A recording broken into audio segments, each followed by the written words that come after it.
Israel की company Mossad के बारे में आपने कभी न कभी सुना ही होगा, जिसके ऑपरेशन के चर्चे पूरे दुनिया में मशहूर हैं। इन्हीं में से एक है ऑपरेशन थंडरबोल्ट, जिसमें इजराइल ने अपने देश से हजारों किलोमीटर दूर जाकर दुश्मन देश में घुसकर अपने नागरिकों को आतंकियों के कब्जे से बचाया था। दोस्तों, आज की इस वीडियो में हम इजराइल की एजेंसी मोसाद के इस मोस्ट डेंजरस कमांडो मिशन की बात करते हैं। 27 जून 1976 को इजराइल की राजधानी तेल अवीव के बेन गुरियन एयरपोर्ट पर रात 11 बजे के करीब फ्रांस की एयरबेस 8300 तेल अवीव से ग्रीस की राजधानी एथेंस की उड़ान भरती है।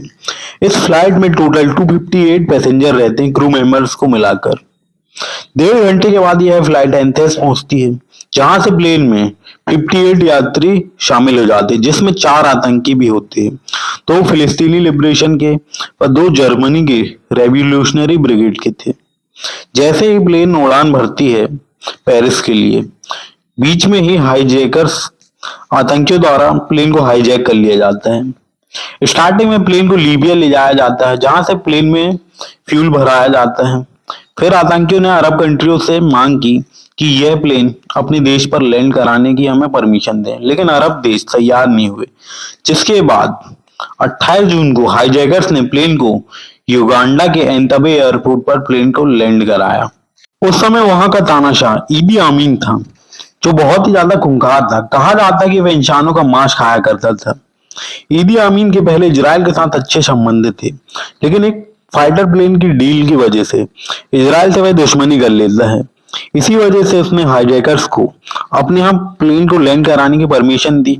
उन्होंने पूरी सुविधाएं प्रोवाइड करी जो हाईजैकर्स चाहते थे। उसने हाईजैकर्स को अपने खास लड़ाके प्रोवाइड कराया सिक्योरिटी के लिए। लैंडिंग के बाद यात्रियों को पास में बने टर्मिनल में ले जाया जाता है। इधर इजराइल में प्लेन हाईजैक की खबर लगते साथ ही पूरे देश में खलबली मच जाती है, जिसके बाद सेना प्रमुख व मोसाद चीफ की इमरजेंसी मीटिंग होती है।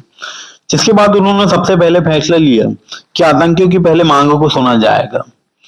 आतंकियों की मांग थी कि इजराइल जेल में बंद उनके सभी साथियों को छोड़ दिया जाए और साथ ही साथ विदेश की अन्य जेलों में बंद फिलिस्तीन के आतंकियों को छोड़ा जाए और 5 मिलियन अमेरिकी डॉलर उन्हें दिए जाए।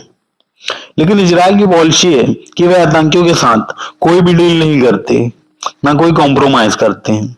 लेकिन इजराइल ने उन्हें कंफ्यूज करने के लिए एक चाल चली और उनसे समय मांगा, और यहाँ मोसाद के जासूसों ने एंतबे एयरपोर्ट की इंफॉर्मेशन निकालनी शुरू कर दी। 3 जून को यहूदियों को छोड़कर अन्य देश के नागरिकों को छोड़ दिया। उन्हें लगा कि इजराइल झुक गया है, इसलिए अन्य देश के नागरिकों को छोड़ देना चाहिए, नहीं तो सारे देश मिलकर हम पर मिलिट्री अटैक कर सकते हैं। जिसके बाद 3 जुलाई को इजराइल की कैबिनेट ने ऑपरेशन थंडरबोल्ट को हरी झंडी दे दी। इस दौरान इजराइल ने गैर इजरायली हॉस्टेज से आतंकियों की इंफॉर्मेशन निकाली, लोकेशन जानी, कितने आतंकी हैं, कैसे कैसे हथियार हैं, क्या लोकेशन है। और इसी दौरान इजराइल की एजेंसी मोसाद को यह रिपोर्ट लगी कि एंतबे एयरपोर्ट को बनाने वाली कंपनी इजरायली कंपनी थी। जिसके बाद उन्होंने उनसे संपर्क किया और उसका ब्लूप्रिंट ले लिया। इसके बाद सभी कमांडो को ब्लूप्रिंट समझा दिया गया, लेकिन 4000 किलोमीटर जाकर किसी दुश्मन देश में अटैक करना और वापस आना किसी भी देश के लिए पॉसिबल नहीं था। इसके लिए किसी न किसी देश की जरूरत थी जहां पर प्लेन को रिफ्यूल किया जा सके। इजराइल ने केन्या की हेल्प ली थी अपने प्लेन्स को रिफ्यूल करने के लिए, ताकि लौटते समय उन्हें कोई प्रॉब्लम ना हो रास्ते में। मिशन के एक दिन पहले ही इजरायली फोर्स का एक प्लेन युगांडा के एंतबे एयरपोर्ट की फोटो पर सिक्योरिटी देखकर आ जाता है।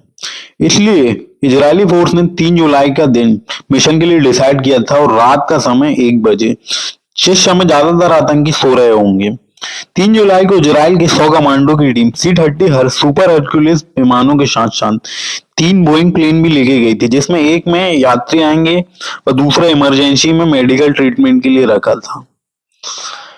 युगांडा के एंतबे एयरपोर्ट के लिए इजरायली फोर्स जब निकलती है तो इन विमानों में एक काली मर्सिडीज पर 2 लैंड रोवर कारें भी रखी जाती हैं, जो उस समय का तानाशाह ईदी अमीन काले कलर की मर्सिडीज में उसका काफिला चला करता था। लेकिन वह तब देश के बाहर गया था, और उसके प्लेन बोइंग 11 को भी वैसे ही कलर व डिजाइन से डिजाइन किया था।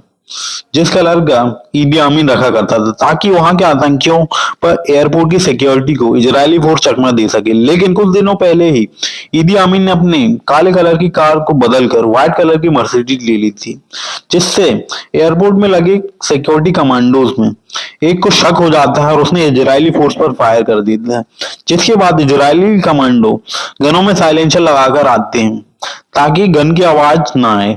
जिसके बाद इजरायली फोर्स ने मिनटों में एयरपोर्ट में लगी सिक्योरिटी को खत्म कर दिया और एक दूसरी यूनिट जिसे के पास पूरा ब्लूप्रिंट था वह आतंकियों के पास गई जहां उन्होंने हॉस्टेज करके रखा था। वो जब वह यूनिट जाती है तो जाते ही साथ अपनी हिब्रू भाषा में उन लोगों से कह देती है कि हम आपको बचाने आए हैं, आप प्लीज नीचे झुक जाइए। जिसके बाद इजरायली फोर्स द्वारा मिनटों मात्र 5 से 6 मिनट में पूरे आतंकियों को ढेर करके हॉस्टेज को बचा लाते हैं। लेकिन क्रॉस फायरिंग में 3 इजरायली नागरिकों की मौत हो जाती है। लौटते समय इजराइल की एक यूनिट को यह काम दिया जाता है कि भी एयरपोर्ट में खड़े जितने भी फाइटर प्लेन्स है और विमान है उनको नष्ट कर दे ताकि लौटते समय इजरायली फोर्स का युगांडा की एयरफोर्स पीछा ना कर सके। इतनी कड़क प्लानिंग के साथ इजराइल की मिलिट्री फोर्स गई थी कि मिशन को फेल कहीं से भी ना हो पाए। जिसके बाद दूसरी यूनिट एयरपोर्ट में खड़े पूरे फाइटर प्लेन्स पर टाइमर बॉम्ब लगा देती है। लेकिन लौटते समय इजराइल की फोर्स को जो लीड कर रहे थे योनाथन बेंजामिन, जो कि प्रेजेंट में इजराइल के पीएम बेंजामिन नेतन्याहू के बड़े भाई थे, सबसे लास्ट में वह प्लेन में चढ़ते हैं जिस दौरान एक गोली उनको लग जाती है। जिसके बाद बीच रास्ते में ही योनाथन नेतन्याहू की मौत हो जाती है। इस पूरे मिशन में इजराइल की मोसाद और मिलिट्री फोर्स का पूरी दुनिया ने लोहा माना था। युगांडा से लौटने के बाद इजरायली आर्मी का एयरपोर्ट पर जोरदार स्वागत हुआ था। सभी लोगों के चेहरे खुशी से भर गए थे और इसके बाद पूरी दुनिया ने इजराइल की मोसाद और मिलिट्री फोर्स का लोहा माना था। तब से इजराइल की मोसाद पूरे वर्ल्ड में फेमस है अपने ऑपरेशंस के लिए और उसकी मिलिट्री फोर्स।